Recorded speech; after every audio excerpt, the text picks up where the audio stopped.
What is up, everybody? How you doing tonight? Happy Monday. Thanks for joining me. Few people here already. We can get going.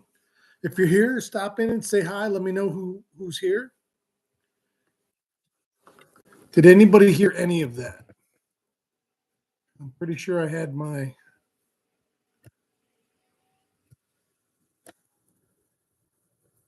Is that better? Can you hear me now? I think.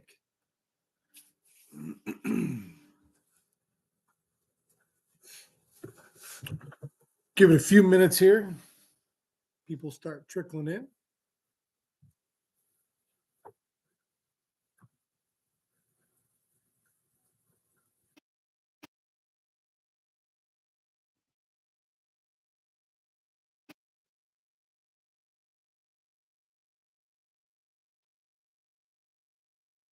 There we go. What's up, everybody? If you're here, say hi. Hi, Paul Messina. What's up? Keith Horns, my brother. Scott Duranda, how we doing? All right, we got people in here.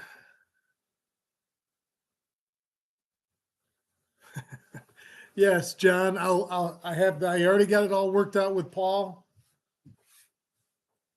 He's taking over payments. He's just going to take my keys and Tammy. Hey, Doobie, what's going on, brother? How you doing, John?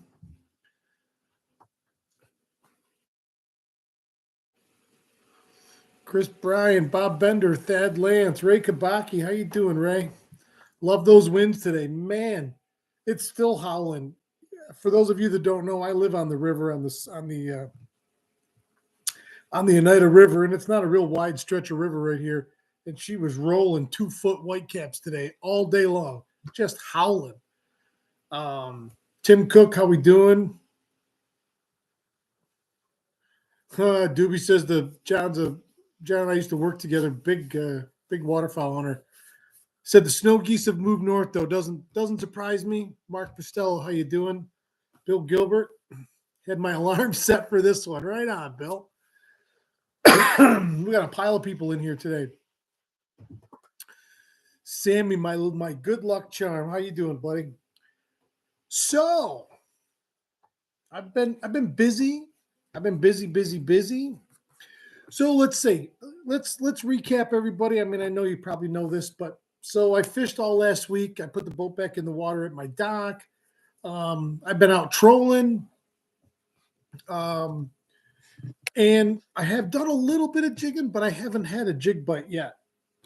And I hadn't been doing much trolling until Friday. I ended up Friday. I had my friend Farmer Tim with me, and we had 10 keeper walleyes, a nice big pickerel, and a big perch, all trolling.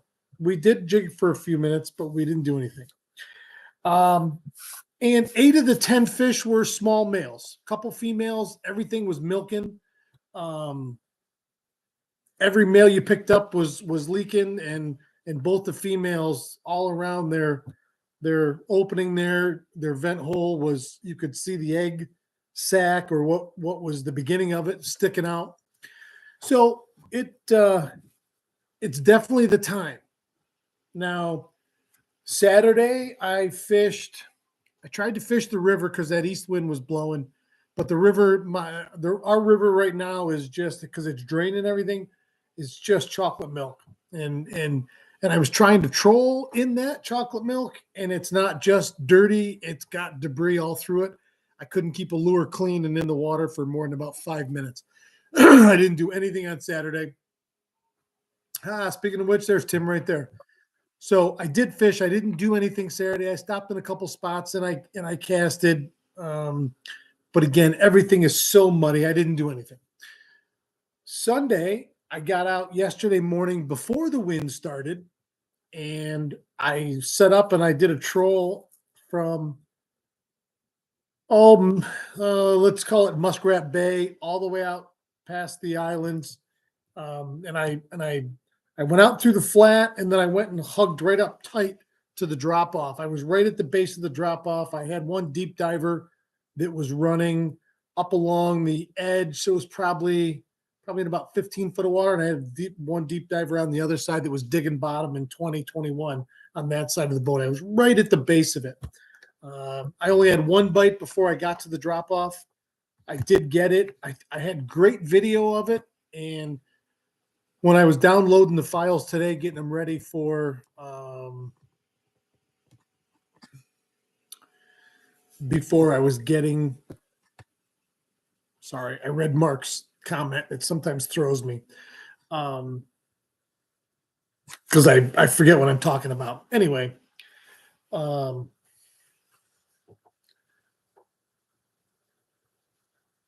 don't remember at all what I was talking about.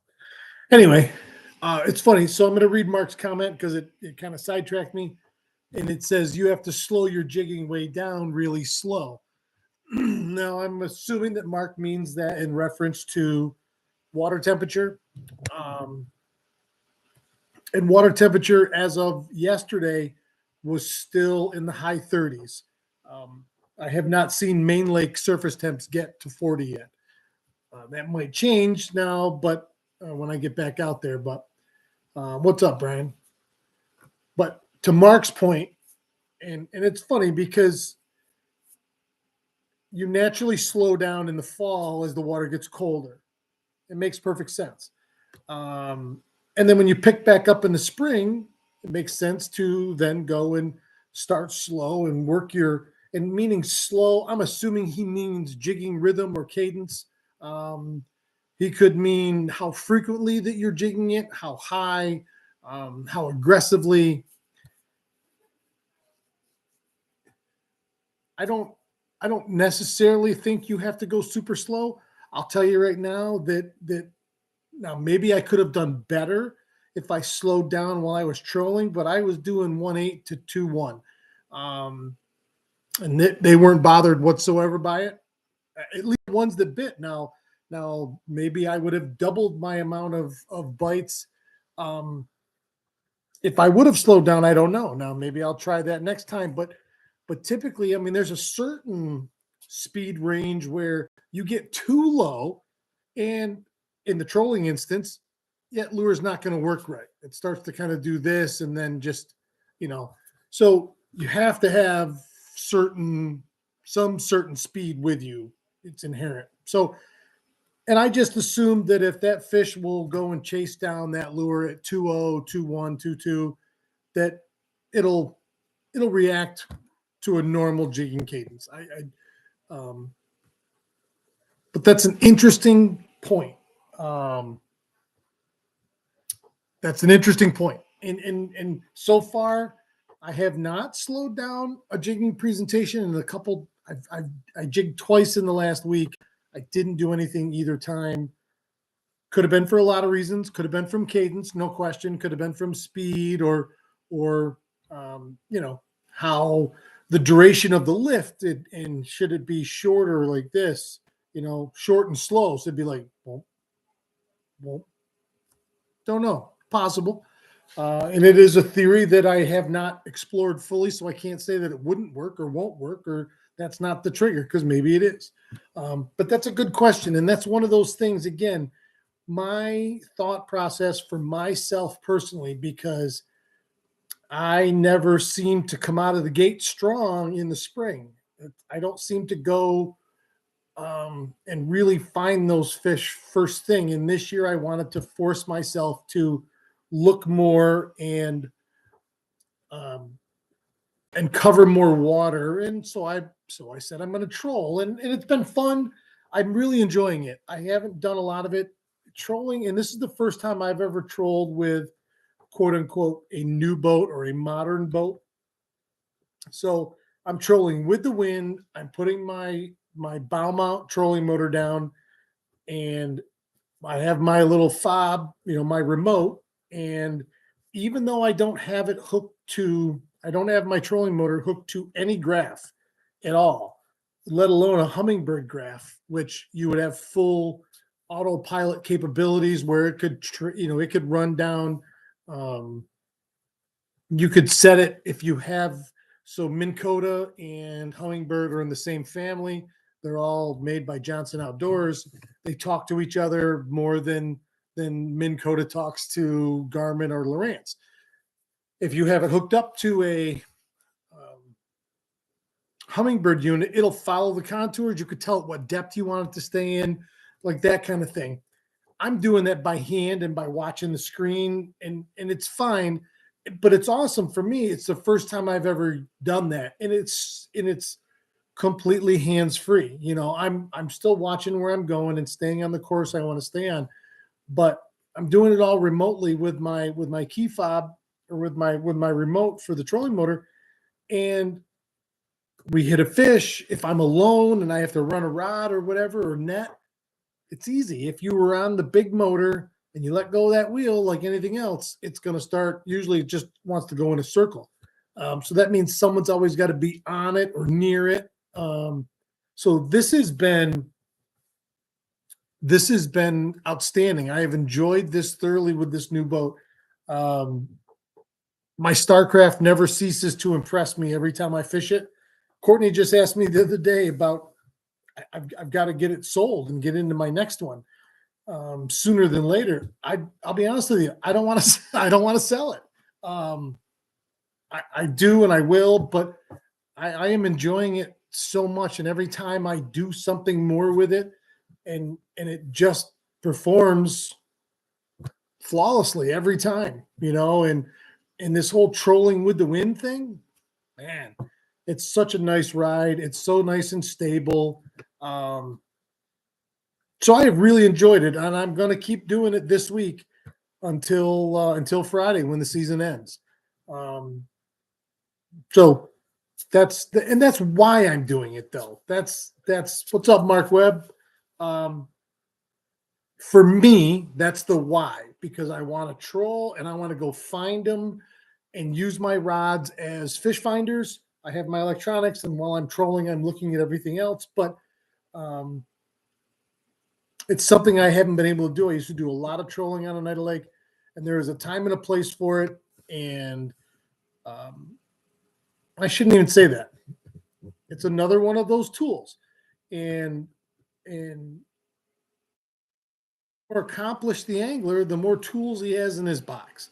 And a lot of times when we all talk on a daily basis, or I'll be like, oh, well, this is what we're working today, or this is what we were doing for this.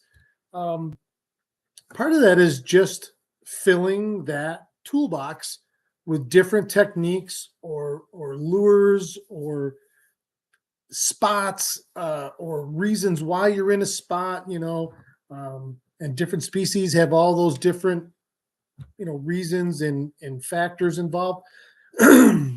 I like filling my toolbox, or filling my tackle box with just another thing that I can fall back on. I can do if I want to, if push comes to shove and there's a whatever, I know that I can do multiple things and go catch fish. So this has been a lot of fun, and I've enjoyed it, and I'm going to keep doing it. I'll go back to Mark Pistello. I jigged normal, did not touch anything. Slowed my jig way down to a crawl, like a drag back to you. Bingo. Well, I'll try some of that tomorrow morning, Mark, for sure. For sure. Let's talk about Walleye Fest. It's coming fast. I don't have an exact date where we're going to start selling tickets yet. It will be this month. And I'll have all of the announcements out, but I am extremely excited to really unfold this year's Walleye Fest, because for most of it, it is still just about each person catching one big walleye. Okay. So I have 1, 2, 3, 4, 5. Well, let's say 5. I have 5 boards right now, 5 leaderboards that are it's all about just a walleye. I have non-walleye leaderboards. I have a couple species of non-walleye that you're going to be able to catch while you're out there anyway. But all of these different leaderboards, you're still worried about catching one big walleye, but you can take that potential one big walleye and you can enter yourself into multiple different leaderboards so you have more of a chance. And my goal is for people to win more, to have a chance to win multiple leaderboards. That's what it's about. I sometimes, and I know I heard it a lot last year, there was only just one chance, one leaderboard. It's the main leaderboard. It's been that way for 40 some years. But let's say you don't have a great day on Saturday and the leaderboard's already up to, it's going to take a 23 incher to even get on the board. Maybe you don't go fish Sunday, or maybe whatever. I want to do it to where everybody's still vested and they have opportunities to do something, cool, and it keeps them interested. And so those leaderboards in the different ways, it's still about catching one big walleye. But now your one big walleye, if you're in two different leaderboards, it might have a chance if it doesn't post. Make the main leaderboard, maybe it makes the second one you're in. We're going to have the ability to do a couple other exciting things. Again, I talked last week about what I think is going to be my favorite board, and that is like King of Walleye Fest. Who caught the most keepers during Walleye Fest for 36 hours? Who caught the most keepers? Now, I think that's going to be a fun board. That's the one I'm going to be really keeping my eye on, because that changes the dynamic of what we're doing here. Everybody is focused on that one big fish, but you're out there anyway. So you could get into a leaderboard that is your best 5 over the course of that 36 hours. You could get into the one that is, like I was just talking about, the most keepers, and enter your fish that way. And in that board, so now both of those boards are multiple fish, but it's per individual angler. So even if you were in the 5 fish board, whichever one is your biggest, like that would be the one that you would enter in. If you can only enter one fish into the individual leaderboards. The 5 fish and the most fish, that's obviously based on multiple. But even still, the one that you're going to have in the main leaderboard is just one. It's just one individual fish. Now you can win multiple leaderboards with one fish, but you can't enter more than one fish in any of the single fish leaderboards. So we have 5 singles and we have 3 multiples. We have a team, which is anywhere. A team is in the same boat. Okay. You have to be in the same boat. That's anywhere from 2 to 5 people. That's how many guys would be in the boat with you. And then we get into the non-walleye leaderboards, which we have sheep's head, catfish, pickerel, yellow perch, panfish.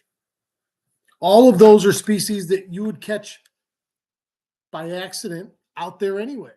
So why not have a chance to win something on one of those side catches that you would get? Again, I don't know how many people last year said to me, "Oh my God, I thought I had the winning walleye and it came up and it was a sheep's head." We had a couple big catfish caught last year. Troy, I'll get to that in 1 second. So a lot of interesting stuff. I have a graphic being made so people can see it and understand it a little better and really understand what's coming for Walleye Fest, because it's really, in my opinion, it's incredibly exciting, and it's different than anything we've done before. The most derbies don't want you to win multiple categories. We do. That's the whole point. We want people to be able to have more chances. That's the point. E-Tricks. I'm not even. So Troy said his question is, in your experience, what water temperature do in your experience, what water temperature do you, it's supposed to be think, things really start to fire up in the springtime? 40, from 40 on up, that 40 is just about magic time for the full-blown walleye spawn. Um, that low 40s up to 45, you really start seeing those bass move to the shallows. You've already got panfish in shallow spawning, so 40 and up. That being said, I have fished a lot of cold water this year, from all the way through last fall, now through what we had for a winter and into the spring.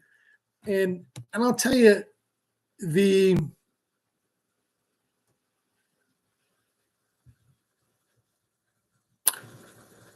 I've fished more cold water than ever before without intimidation.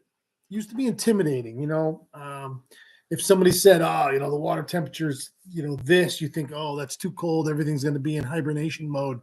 But that's not the case. All these fish have to eat all winter long up here, no matter what. And there's only a few species, like bullhead, that I can think of that you can that will go down and burrow in the mud. Everything else is still swimming. It's still eating. It's still got to survive. They can't just not eat. So understanding the cold water and not thinking of it as a deterrent or a roadblock really changes things. And whether I was out on Lake Ontario this winter in spring already, or Oneida Lake, all the way up until it froze, those fish are still eating. And if you go out and do your part, they'll do their part. That is something that, but I think what you're asking me, I think it's 40 and up.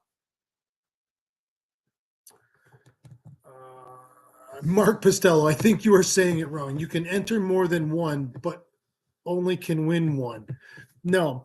So like I say, so let's say, okay, Mark Pistello is entering Walleye Fest, and he spends his $25 and he's entered into the main lunker board, just like we always did. It's just you can only enter one fish in it.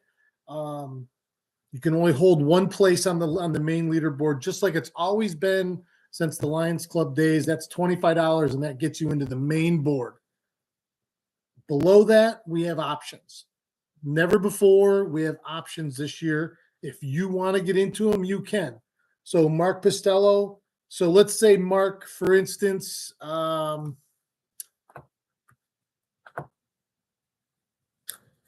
Mark, let's just say you're a veteran. So you get into the $25 main leaderboard, and you get into the leaderboard, to the optional leaderboard that is the veteran first responders category. Okay. Police, fire, all those guys.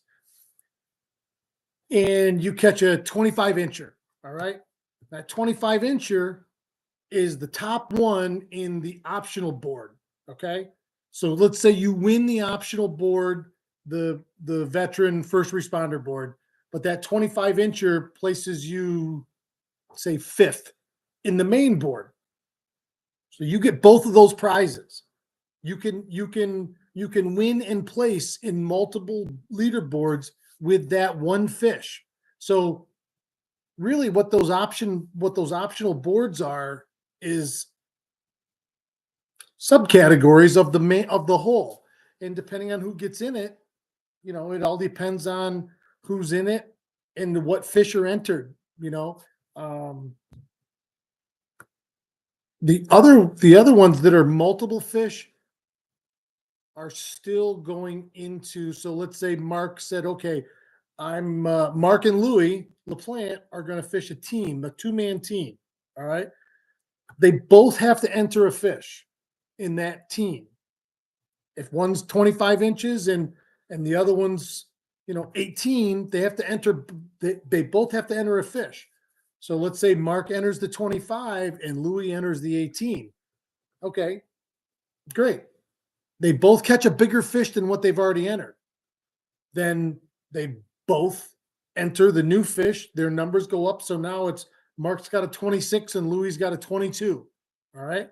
So for the two-man team, they would add them together, and 26 and 22 is what? 48. Okay.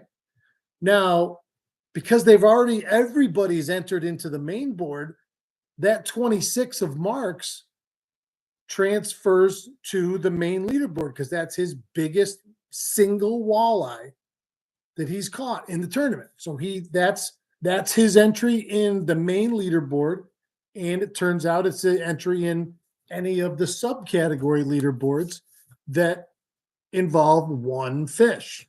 Okay. Now, if Mark went and joined the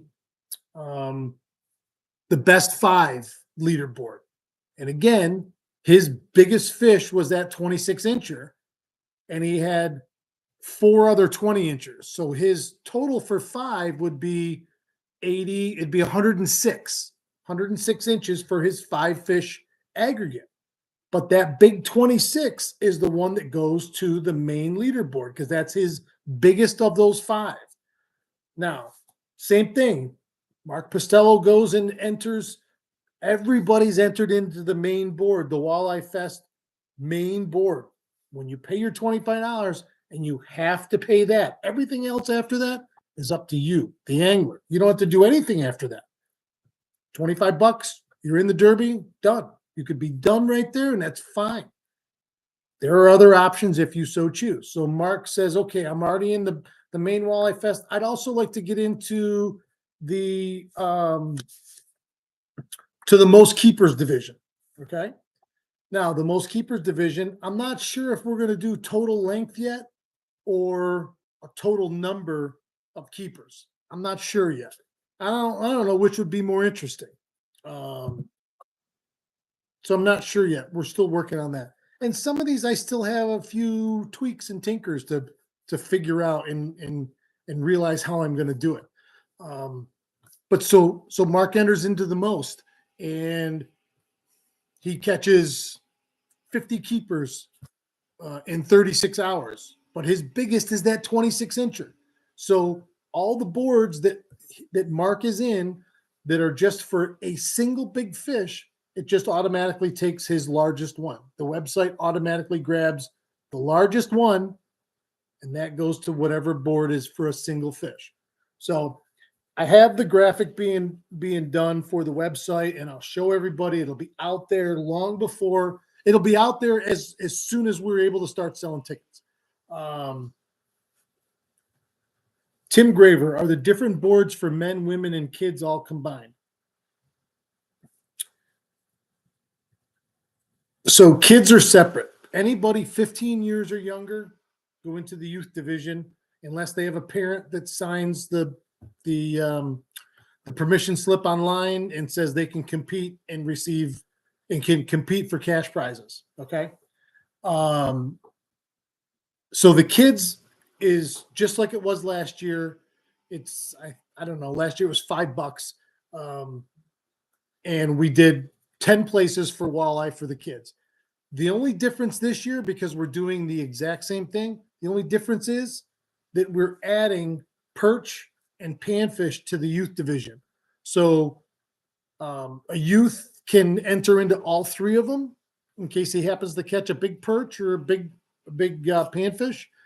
And all the youth places that we pay out are cash prize or are merchandise prizes. The kids without in the youth division, everything is just like we did last year. And God, we gave the kids away some incredible fishing gear last year. That is everything in the youth division. All the prizes we give out are merchandise prizes, no cash. The main Walleye Fest board is the adult board or the youth with a waiver. That is everybody. That is an open division board. Open. Okay. Anybody that's of age When they pay their $25, everybody goes into the one main board. Now we have a women's division. We new this year, we have a kayak division.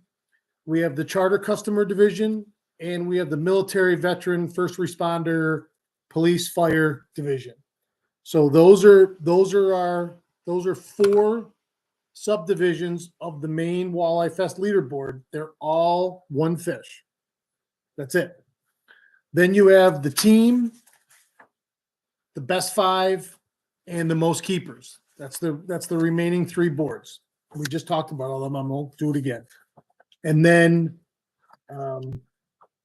I said we have 5 non-walleye species, and the non-walleye species is just one leaderboard, open to anybody, youth, adult, men, women, everybody. The non-walleye are one single leaderboard, and everybody is in the same board. Okay, we're not focusing on them, but we're adding them because it's going to be fun, and you're gonna see some big, massive sheep's head, catfish, all of them. I mean, we catch huge perch, huge panfish on this lake, so that's going to be a lot of fun to see who does what in that, and it's going to also be fun to see who went and actually tried fishing for that other stuff and who just caught something by accident. What about the carpenter division? No, not this year. Doesn't mean never, but not this year. So that's my well, Eric says, if you think about it, we all kind of catch fish by accident. That's my point. That's another way that people can stay invested in the tournament, in the Derby, but have other chances. It's not just, I'm going to go out there and beat the water to a froth to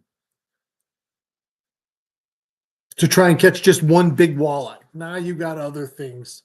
How about the Codnoy Dam division? No, Brian, but I'm still possibly kicking around the idea of a shore-only division.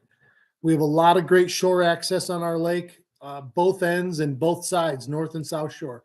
So between all the the river here on the west end, between the canal and the river on the east end, I thought long and hard about a shore-only division, and that's still a possibility. And if I had a bunch of people say, "Hey, I'd be in that," then I'll consider it even more.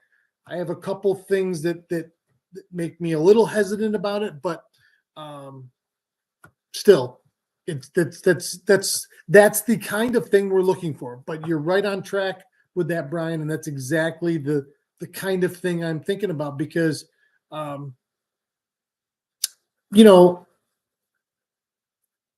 do I keep track of what? The shore division? We have so this is going to be done 2 ways. Cap, right on. I'm telling you, somebody's going to catch that first 30-incher out of this lake. It's documented because I said this last week and I had somebody send me a picture of a mounted fish that was in somebody's house. I've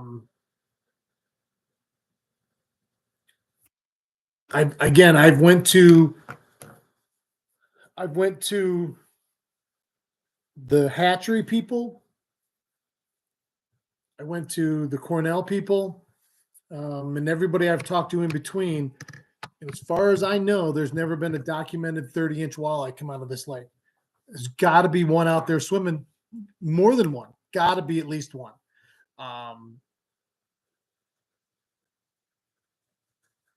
So, and I can't wait to see who catches it.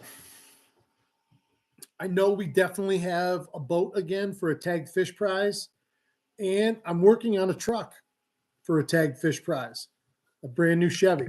So stay tuned for that one as well. We got stuff going on. And the my point in doing all this, yeah, Mark, you and I both. Not 62. I've only been waiting 52. Yeah. I had to think about that for a second. The point that I'm trying to do with this is have it be fun and awesome and fantastic, that people want to do it, and we give everybody the opportunity to have a chance to I don't want to say cash in, but cash in. I mean, we gave away more money last year than the Lions Club ever did in a year. Um, and now with these added boards, man, it gives everybody. It's almost like hedging your bets. It still might, for most of it, it still might be just one big walleye, but you can put that walleye of yours in multiple spots and have a chance of winning multiple boards. That's really where this all comes in.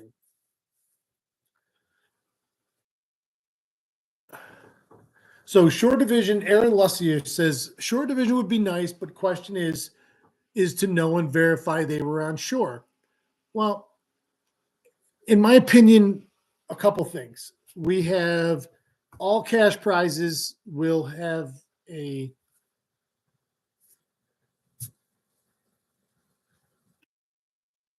lie detector, a lie detector test, just like we did last year. And so that's a given. You don't pass the lie detector test, you don't get the prize. We can forever come up with one-off scenarios about how somebody could cheat like this or like this or like this. The simple fact is that there's 1,000 ways to cheat if you're so inclined. And again, I have to trust, and we all have to trust in the faith, have faith in humanity and our fellow man, and that 99% of us are all going to be on the up and up, and we're honest people and we're honest anglers, and we want to do this to win and be competitive, but to have fun and do it in a way that we can look ourselves in the mirror. So I don't have a way. I have digital ways of tracking things that give you a plus or minus 50 to 100 yards. The shore guys, listen, some shore guys have won this derby in years past. So it's not like it's a disadvantage, but I like the fact that a shore division would possibly bring more non-boaters out to our shorelines, our great parks around this lake. And we all know that there's a lot of walleyes caught during this time frame in that early spring in super shallow near shore. Okay, so that's something too that is really going to be looked at moving forward. I like the idea of a shore division. I like it. I like it. I like it. And there should be no penalty, no penalization for someone that doesn't have a boat or know someone that has a boat to get out. So that's still a possibility. Until we start selling tickets, this isn't set in stone. And some of this stuff is why I'm doing these Monday night fishing, because yeah, I'm putting the derby on, but this is our derby. Okay.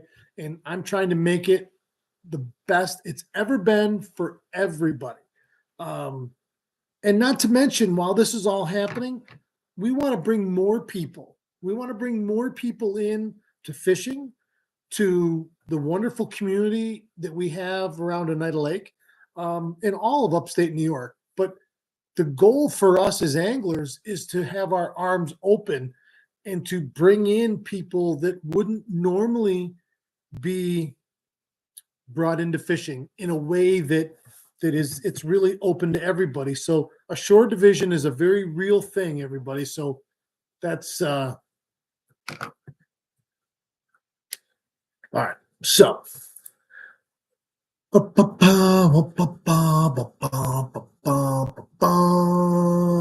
Let's see.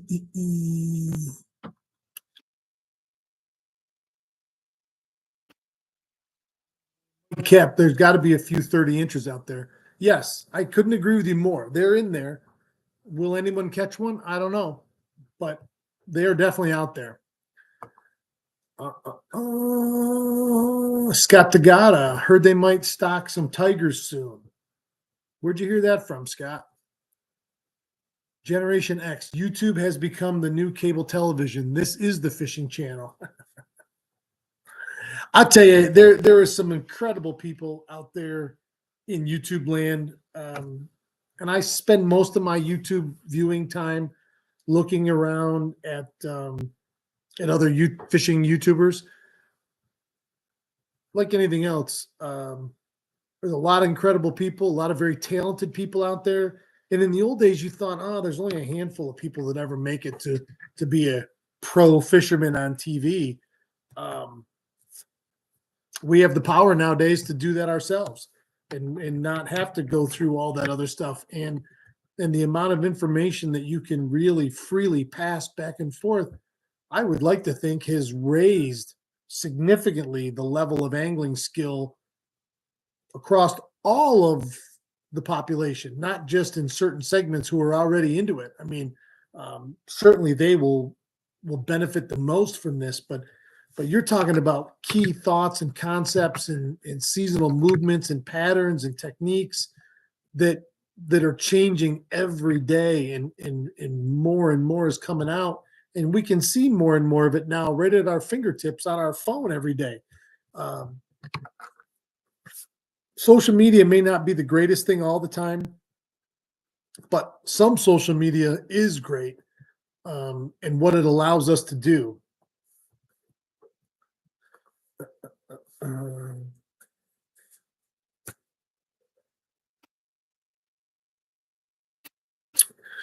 Aaron Lussier. So Aaron must have a little bit of experience with this tournament, with this style, this new virtual weigh-in that we're doing. And let me remind you before everybody loses their mind, we are doing mixed measuring stations this year. There will still be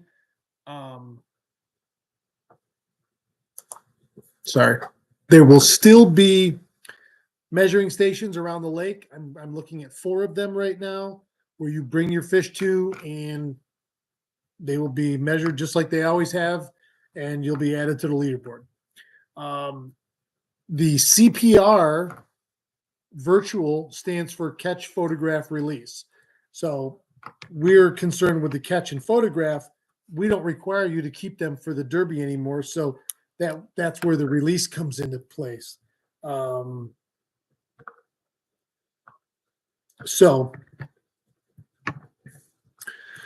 this format is, there will be very specific rules like any other Derby or tournament.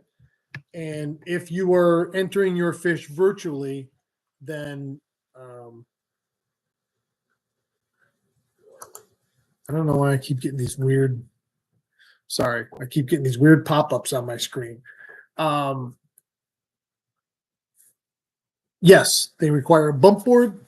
So if you're going to do anything virtually, or a couple of these boards, like the most fish board or the best 5, those are going to have to be done virtually with your own bump board, because you'd never be able to run back and forth with especially if you were in the most leaderboard with that many fish. So some of them will have to be done virtually just because of logistics, and you will have to have a bump board on your boat. Correct. And yes, every person, and we'll get more into that, but Aaron said, are you going to require a bump board? Yes. A card with a verifying code starting 1201 on the 4th to be included in the picture. Yes. So everybody will get an alphanumeric designator.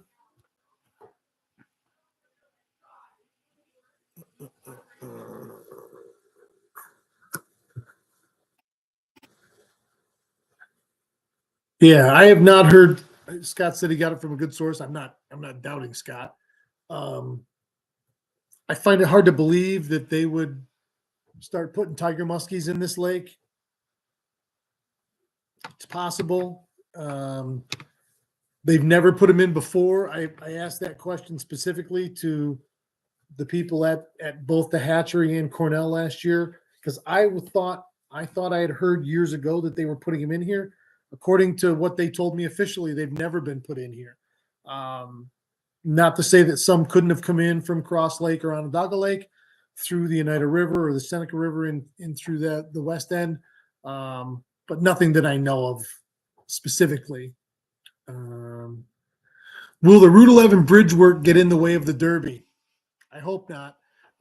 We'll be doing the weigh-ins, like I said, on Sunday. Friday night is the kickoff party at the pier, just like we did last year. The difference this year is Sunday we'll be doing the weigh-in ceremony at Bruton Speedway. More free parking than we could ever fill up. You can bring your boat, vehicles, doesn't matter. We have all the parking in the world now at Bruton Speedway. And if by chance they are doing something, there'll be detours set up and we'll have to deal with it as it goes, but nothing we can do with that. Bob Bender, love to see you do a how-to video on trolling with planer boards. It's coming, Bob. I've already shot some footage for it and it's in the works. So I will do that. What time is it? 8:15. All right. Tim G, thanks for all the good you do, man. Thanks for saying that, Tim. That's very nice of you.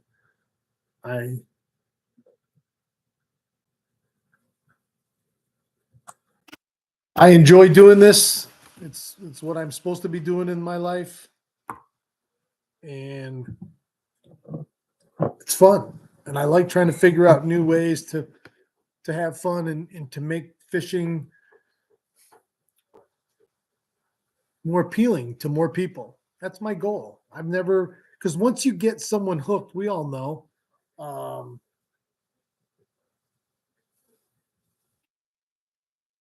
We all know once you get hooked, you're hooked, and so part of our goal as anglers is to hook other anglers so we all, whether we're long gone or not, there's going to be more people fishing in years to come.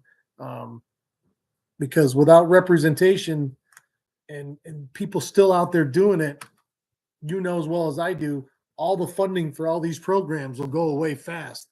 And next thing you know, we got lakes that don't have the fish like we're used to them being here. And so part of this is about bringing more people in. And that's a big deal to me. All right, last one. Does Behammon sell any of those super weight bottom bouncers? I don't think so. Tony Buffa had a guy that makes those big jumbo 8 to 10 ounces. You might want to hit Tony up on Facebook and ask him about that. Hey, Wiz, what's going on? All right. So unless anybody's got anything else, I'm going to call it a night. All right. Thanks, everybody. I really appreciate you guys joining me, guys and girls. Sorry. Have a great evening. Wednesday, 7 p.m., SU is taking on the winner of the first game, NC State and Louisville. So I'm not 100% sure. I will put something out. Don Terry and I went and watched the ACC tournament game last year because, we went to the very first game and watched it at Tully's together because we didn't know if we were going to get any other games, and that's going to be that way this year. So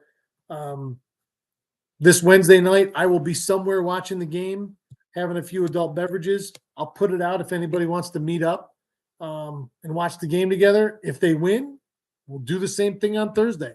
Believe me, I'll watch 4 games in 4 days and go out 4 nights in a row if we keep winning. So if anybody wants in on going and watching the game, stay tuned to my Facebook page and I'll put something up on Wednesday where we're all going to meet up. All right, everybody. Oh my God. Oh, my shoulder. That's the second time today it's made that horrible cracking sound. I might troll all year. Keep your tip up, everybody. Have a great evening.